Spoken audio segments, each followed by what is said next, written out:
Hello दोस्तों, welcome back to the channel सस्टी study point. और एक बार फिर से मैं हाजिर हूँ टॉप 10 करंट अफेयर के क्वेश्चन लेकर।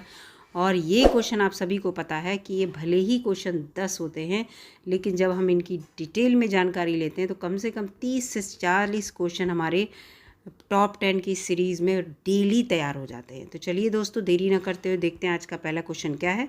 वीडियो अच्छी लग रही है तो लाइक कीजिएगा, चैनल पर नए हों तो सब्सक्राइब कीजिएगा। इसमें देखिए पहला क्वेश्चन है, कौन सा शहर ग्रीन हाइड्रोजन पर अंतर्राष्ट्रीय सम्मेलन का मेजबान बना है। यानी कि कौन सा शहर मेजबानी कर रहा है ग्रीन हाइड्रोजन पर अंतर्राष्ट्रीय सम्मेलन पर।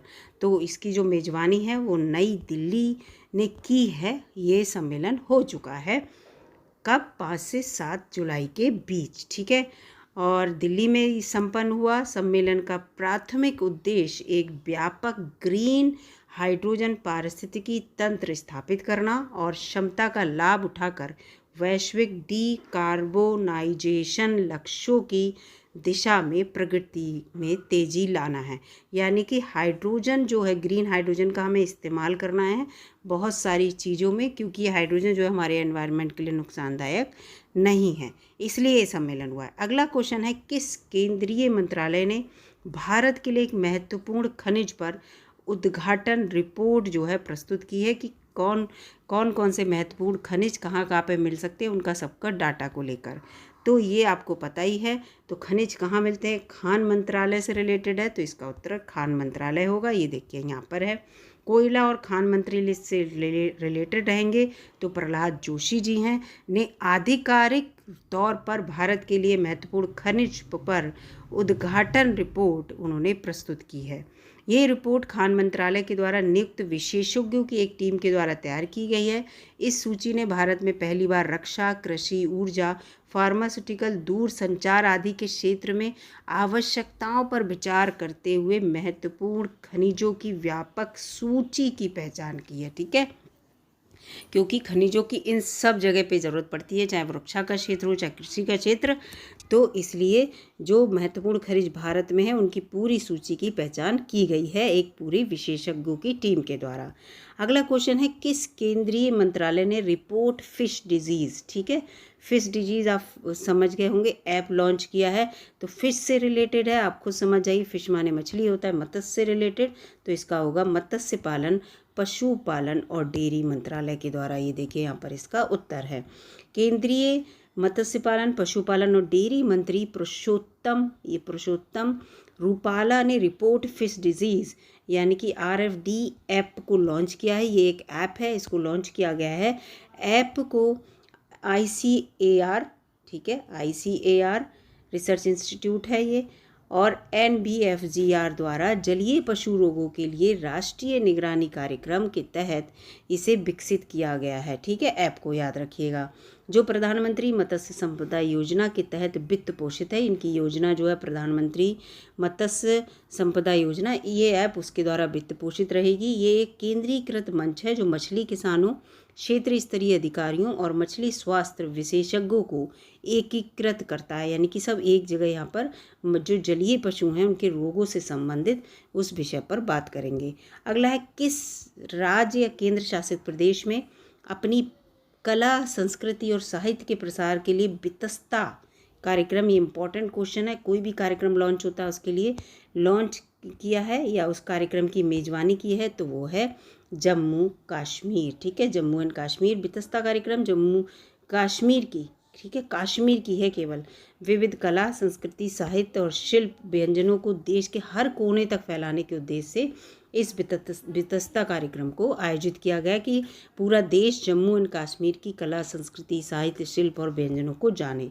आयोजनों की यह श्रृंखला जो चेन्नई में शुरू हुई और श्रीनगर में समाप्त हुई। चेन्नई यानी कि समझ लीजिए भारत के इस छोर से, यहाँ से शुरू हुई और वो इस छोर तक गई, ठीक है। जीवंत कश्मीरी संस्कृति को समझने और अपनाने में युवाओं के बीच उल्लेखनीय रुचि भी देखी गई कि लोग जानना चाहते हैं कि हमारे देश के विभिन्न क्षेत्रों में क्या क्या चीज़ जो है वो महत्वपूर्ण है, उपयोगी है, और क्या क्या चीज़ हमारे देश में बसती है जो हमें पता चले।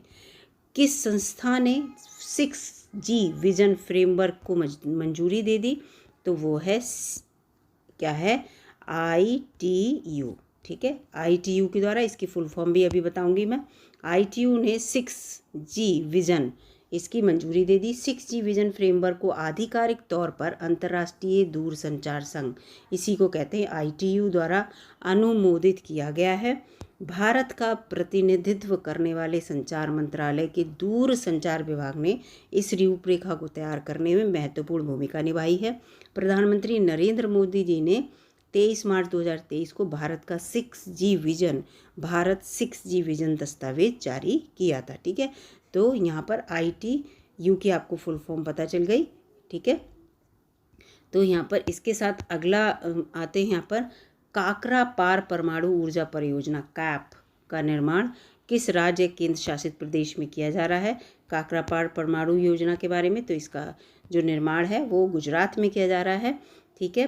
काकरा पार परमाणु ऊर्जा परियोजना ये गुजरात में है और भारत के पहले घरेलू स्तर पर विकसित 700 मेगावाट के परमाणु ऊर्जा रिएक्टर ने वाणिज्यिक परिचालन ये जो है इस कैप में जो है वो शुरू कर दिया है। अगला है यहाँ पर इसी के साथ nuclear power corporation of India limited Kakrapar में 700 मेगावाट के 2 दबाव युक्त भारी जल रिएक्टर का निर्माण कर रहा है, जो 220 मेगावाट के 2 बिजली संयंत्रों का भी घर है, ठीक है। अगला क्वेश्चन है रक्षा मंत्रालय ने INS शंकुश के मीडियम रिफीट विद लाइफ सर्टिफिकेट के लिए किस कंपनी के साथ अनुबंध किया है। कौन सी कंपनी है, तो वो है मझगांव डॉक शिप बिल्डर्स, ठीक है, मझगांव डॉक शिप बिल्डर्स। अब ये देखिए यहाँ पे लिखा है रक्षा मंत्रालय ने हाल ही में INS शंकुश नामक सब सरफेस किलर, ठीक है, सब सरफेस किलर श्रेणी की पनडुब्बी के लाइफ सर्टिफिकेशन के साथ मीडियम रिफीट के लिए मुंबई का है, याद रखिएगा, Mazagon dock ship builders limited के साथ एक अनुबंध किया है। परियोजना की कुल लागत 2,725 करोड़ रुपए है और ये दूसरी HDW श्रेणी की पनडुब्बी है, याद रखिएगा, पनडुब्बी है ये। और शंकुश जो है जो MRLC से गुजरेगी और पहले वाले का उन्नयन जो वर्तमान में प्रगति पर है अगस्त तक पूरा हो जाएगा, ये दूसरी है, ठीक है। अगला 8वां है पृथ्वी अवलोकन के लिए राष्ट्रीय अंतरिक्ष मिशन किस देश से संबंधित है। पृथ्वी का अवलोकन करने के लिए, तो ये है ऑस्ट्रेलिया से। किससे संबंधित है, ऑस्ट्रेलिया का से। बजट की कमी के कारण ऑस्ट्रेलिया को पृथ्वी अवलोकन के लिए राष्ट्रीय अंतरिक्ष मिशन को छोड़ने के लिए मजबूर होना पड़ा।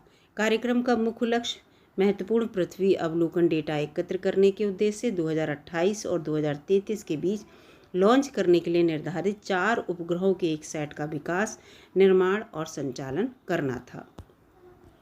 अगला है Subansiri lower hydro electric project किस राज्य में बनाया गया है, तो ये जो है वो अरुणाचल प्रदेश और असम में बनाया गया है, ठीक है। NHPC लिमिटेड ने सुबनसिरी लोअर हाइड्रो इलेक्ट्रिक परियोजना के लिए एक बांध का निर्माण सफलतापूर्वक कर लिया है।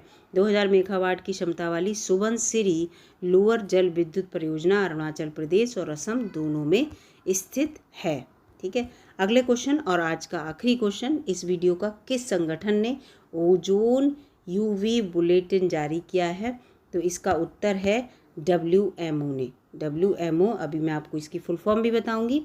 तो 7 साल के अंतराल के बाद विश्व मौसम विज्ञान संगठन WMO ने ओजोन UV बुलेटिन को फिर से शुरू किया है, जो ओजोन परत की लगातार बहाली को दर्शाता है, ठीक है। इसके बाद है वार्षिक बुलेटिन वैश्विक समतापमंडलीय ओजोन स्तर और परावैंगनी विकिरण के संबंध में नवीनतम विवरण ये प्रदान करेगा। तो यहाँ पर ये पूरे आपके 10 जो है क्वेश्चन हो गए। ये WMO की फुल फॉर्म यहाँ पे है विश्व मौसम विज्ञान संगठन, इसको याद रखिएगा, WMO, ठीक है। और यहाँ पर आपको 10 क्वेश्चन जो है तैयार हुए, इसमें 10 से आपके 30 से 40 क्वेश्चन आसानी से तैयार हो गए। किसी की फुल फॉर्म, किसी की इस कौन सी संस्था किससे जुड़ी है, कितने मेगावाट, इससे रिलेटेड काफ़ी क्वेश्चन तैयार हो गए होंगे। वीडियो अच्छी लगे दोस्तों लो लाइक कीजिएगा और चैनल पर नए हो तो सब्सक्राइब कीजिएगा। मिलते हैं अगली वीडियो में, तब तक के लिए नमस्कार।